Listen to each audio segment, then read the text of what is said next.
Welcome back to the WCS Korea Challenger League, otherwise known as Code A. We're going into our third best of three, but before we go into that, we can talk a little bit more about the series we just watched. Yeah, we had Curious up against Trap. Trap taking the best of three with an easy 2-0 against his opponent. Curious trying to rely on a lot of aggression in map number 2, not able to break through Trap's defense. And when we had the base trace happen, the Protoss player just proved himself to be a little bit smarter than his opponent. Yep. Trap makes himself the Zerg Slayer now again, and he will face, as you mentioned before, a Zerg player either Effort or True in the round 3 match, where he's going to try to get into Code S directly. And honestly, it's looking pretty good, his chances. He just keeps taking Zergs out left and right. Yeah, no matter who wins, if it's Effort or True, they can of course prepare quite well for Trap, since he played so many Protoss versus Zergs in the recent past. But still, this is such a difficult opponent to face. The guy just knows every single time what the right choice is, what the right decision has to be. He's making it work, man, and yeah. I think he has really good chances of going into Code S. I favor him highly in that. We'll cast that, of course, a little bit later on. Now, going into a Protoss versus Protoss, we actually don't get to see very many Protoss versus Protosses here at the GSL or in GSTL. There's a lot of them in Pro League. I've been watching that quite a bit, but whenever we see them here in this studio, for whatever reason, it seems like the matches are very short, very cutthroat. When I watch them at Pro League, they're very late game oriented, so anything could happen here. Yeah. Yonghwa against Rain, the all-killer against probably one of the... Well, he was the best Casper player that transitioned over to StarCraft 2 when the transition phase started. He fell a little bit short at the first WCS Global Finals, but he did very, very well in his first GSL Code S season. That was quite impressive. So that was when he came out being a bit of a superstar. Have you seen, just out of curiosity, not to change gears too heavily, but have you seen the match between Rain and Terminator from Pro League recently?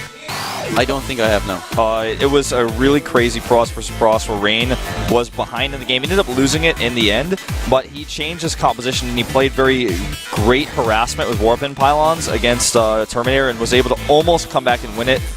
I think that if he plays Protoss PvP like he played that day, and this matchup, I favor him highly going against Yonghwa. I actually think, now that I mentioned it, I caught half of the game, but I couldn't really follow it closely. But yeah, today is going to be really good. Yonghwa and Rain, this is one of the most anticipated matches of the entire day. First game will be on Whirlwind. And I have to say that I favor Rain highly here. Yonghwa is one of those players that has been showing us great games in the past. But I think, for me personally, he always fell short of expectation just a little bit. Yeah. And Rain, just with the way he's been playing PvP in the past, the matches I've caught of him, I'm thinking he's definitely going to be favored, especially if you go, the longer the game goes, and this is Whirlwind, a big PvP map. Let's find out who will take game number 1 here, the WCS Challenger League. Yonghwa up against Rain, casted by Caldor and Wolf.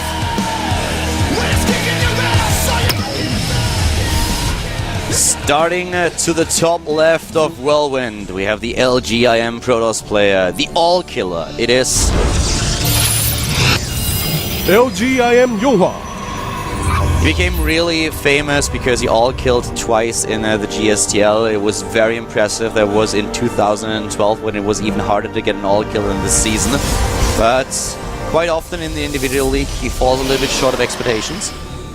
Yep, he is up against the Protoss to the bottom left in the blue from the team SK Telecom T1. He is SK Telecom T1, Rain. Great player. Absolutely. Really making a splash last year. You know, I actually have to say that I think what Yonghwa is most famous for, ignoring the 2 all-kills that he got, is being hyped up by Atosis. Yes, that's absolutely the case. I don't think anyone would argue against that. But he's still a very tough opponent to face, so not trying to take anything away from the guy. He's a very solid Protoss player.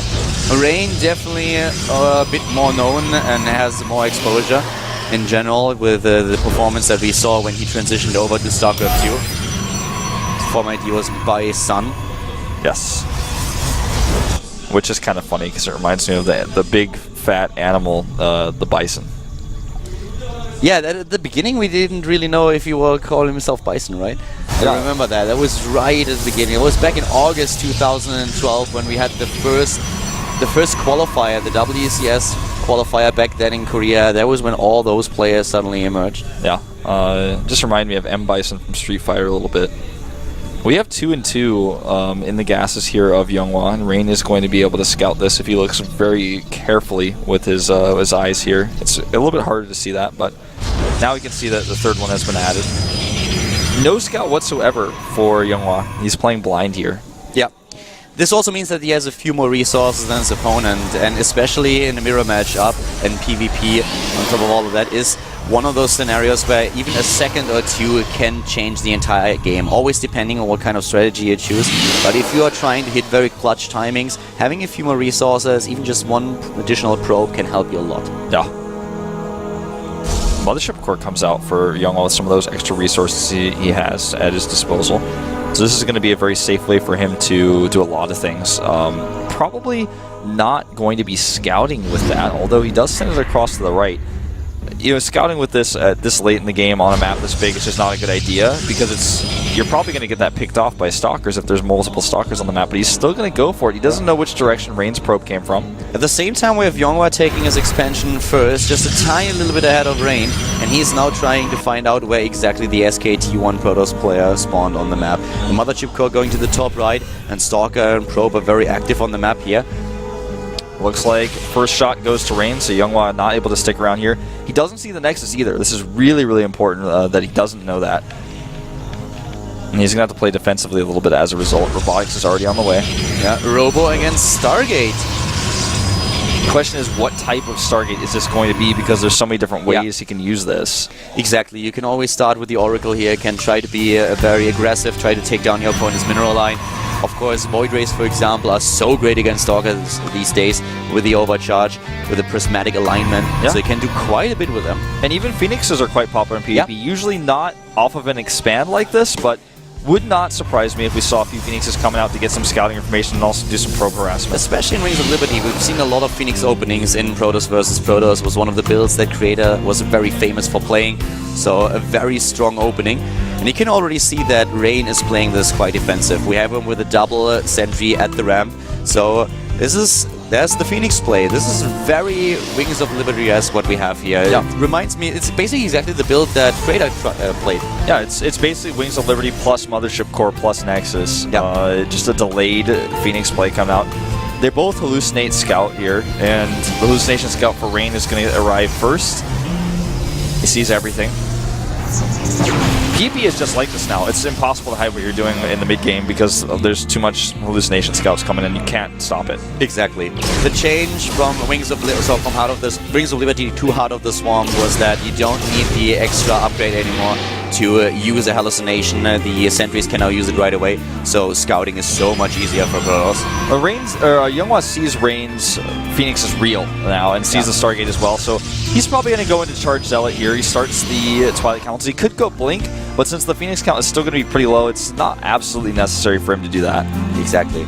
In Rings of Liberty, there were so many things that he could do with the Phoenix opening. In the beginning, it was all about taking down a few Harvesters and picking them up. But then later on, what he could always do is follow it up with additional gateways, move in, try to pick up the sentries as fast as possible, and then move in with the gateway units. So there are a lot of options how you can play it. Blink, he starts Blink. That's how he wants to do this. A little bit surprising to me, but it's going to allow him a little bit more flexibility with defending with Stalkers against the Phoenixes. He does have a full energy Mothership Core to work with as well.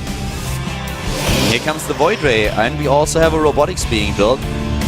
In regards to Harvesters, they are both still very, very even. Additional Scout is now moving in. With the Robotics, of course, this is one of the advantages that Younghwa has. Rain is very cleverly baiting out the Stalkers and going in and killing probes. He kills a few probes at the natural now. You guys are not seeing it, but he killed quite a few probes there while the units are baited away by the hallucination, so a nice little trick. Yeah, Blink is not done just yet, so he can't rely on Blink to be very mobile with his Stalkers. He has to be very careful of how he sets up his defense in the main base. Rain is always trying to find an opening to take down additional Harvesters, and if you do well and your Harvester count is way ahead of your opponent, you will get the better lead into the late game.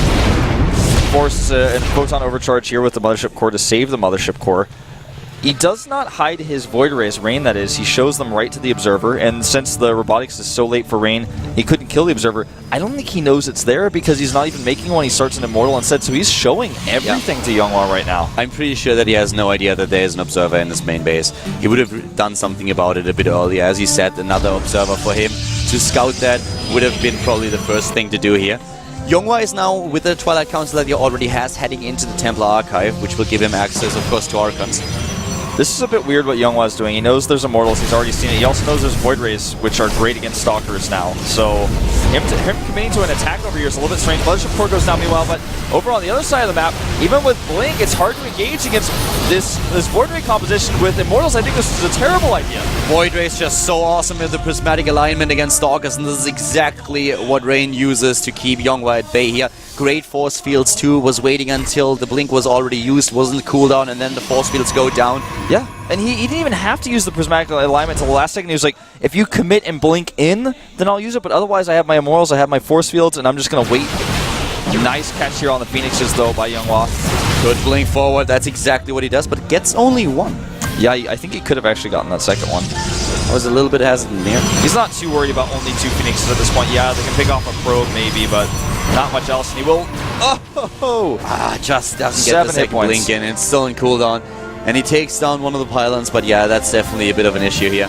Now we have, on the other hand, Rain heading straight into the Colossi count. We have it with the range upgrade being research and the +1 attack upgrade. Whereas on the other hand, we have Younghwa not even with a Forge. And we're going to see Younghwa go into Charge Zealot Archon, it looks like here. He started some Templar. Hasn't made the Archon just yet, so you can use feedback on the Phoenixes if they come too near. But I think he really is just going to make those into Archons. He has to be careful, though, about this push that's coming out here. The army composition at this moment in time is much better for Rain. Yeah, it definitely is, especially with those Void Rays. They just melt Stalkers away. It's crazy. And this all lines up quite well for the SKT1 player. He's trying to hit this third base while taking his own third. Yeah, and this is really, really stressful for Younghwa at this moment in time, trying to hold this third base. And Rain does not commit. Rain is also ahead in the overall supply. He's at 120 against 100. And let's just keep in mind that for the time being, we have him with an upgrade lead to be. He's also in a position where he, as you said, has just the better composition. He's catching up with Younghwa in tech fast. Rain has Colossi coming out, and he's tricked his opponent into heavily going into Archons. And not even Charge Zealot Archon, just Archon Stalker to deal with the Void Rays, because Void Rays don't do bonus damage to the Archons. But Colossi are going to be the next step here, and Rain is just one step ahead as a result. The one advantage that, of course, Younghwa had is that force fields don't do anything against him anymore because of the Archons. And Rain is still affected by them, up to the point where he has the Colossi in the game.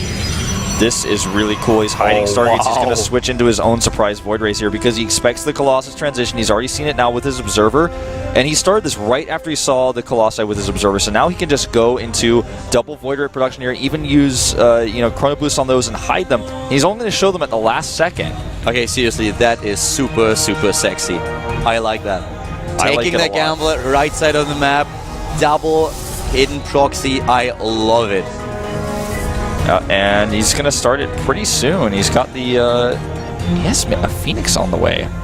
Well, this is not what I expected to see at all. He's going to go into Phoenixes. I thought he was going to try to switch in the Void Rays to surprise him and kill his Colossus heavy army. Yeah, but even if he heads in with the Phoenixes and blindsides him, just think about it. There will be so many Colossi. What Rain is doing here is heavily relying on a Colossi composition. And if he has like 5, 6, 7, 8 of them, and suddenly there are 10 Phoenixes just swooping in from the side, then Rain wouldn't even know what hit him. Exactly. He can also come in with that first wave and take out a ton of probes. He can do a probe massacre.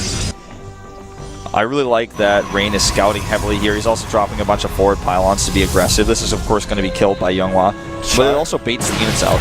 Yeah, forward pylon's been taken out. Did he see the second one? No, he didn't. No, just barely, it looks like it.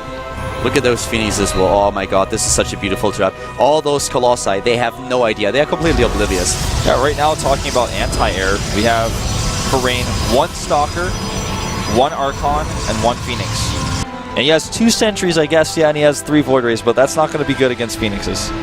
I love this so much. It's brilliant. We have 180 supply against 160 resources piling up for Younghwa here. He's chrono boosting the hell out of those 2 gateways. Yeah. This is Younghwa playing a risky trap here, and it is going to pay off. I can't see this not working unless he stacks up his Phoenixes against the Archon, and he shows them now. Here they come. Surprise! And he has to move it now. He has to do something. Look at all those. If he can take out all of those Colossi, that would be so brilliant for him. He doesn't commit, though, interestingly enough, with his Phoenixes. He sees with his Observer what's over here. He doesn't right fight. side is being attacked. Has one Zealot there. Zealot's been taken out, and now Rain knows what's up. And he's moving out immediately. He just hopes that the Phoenix count is not high enough to kill him. He's maxed out, so he can't switch his composition in any way. It's too late to do that, so he's going to try to do the damage he can with his Colossi before the Phoenix is coming. The Phoenix is a bit slow here now. They're coming through. And that should be enough. He just needs to take those Archons out. The Archons, that's the point where it gets dangerous. Yeah. He needs to make sure his Phoenix don't stack up against that. And here we go. He's taking down the first few Colossi.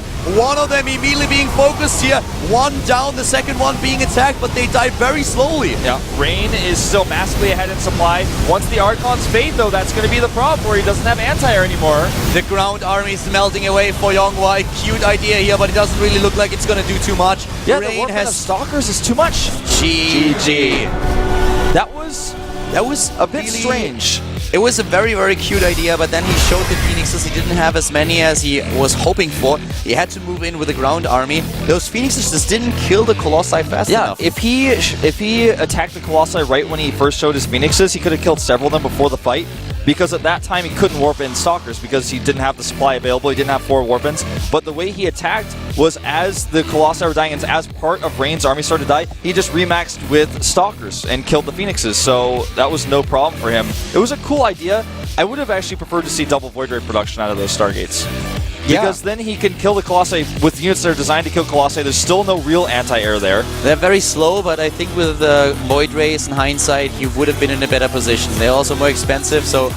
But still, yeah, it was something where he could have maybe done a bit more damage. Once the Phoenixes were shown, the first thing that Rain did was walk onto the map and try to do damage. He had a few Archons that he tried to use against the Phoenixes early on, and then, as you already said, once he lost the first few of his ground units, he immediately warped in additional Stalkers to counter those Phoenixes. Very well played by Rain here. Cute idea by Yonghwa. Didn't grant him a win though. Daybreak is going to be our next map. I think we're going to see some very aggressive one-base play out of either of these players. Maybe a fast Oracle, maybe one-base Phoenixes even, or a Blink Stalker play with a Mothership Core, something like that. Even DTs are quite popular in Protoss versus Protoss right now. Yeah. Rain with the lead with a 1-0. Looking very, very confident as usual. Has every reason to be. Yeah, he's ahead, and he wants to get further ahead here and take the game number 2, take that win, go straight into round 3. Can he do it? That's what we're about to find out here at the WCS Korea Challenger League, otherwise known as KODAY. Cast a bike out on Wolf.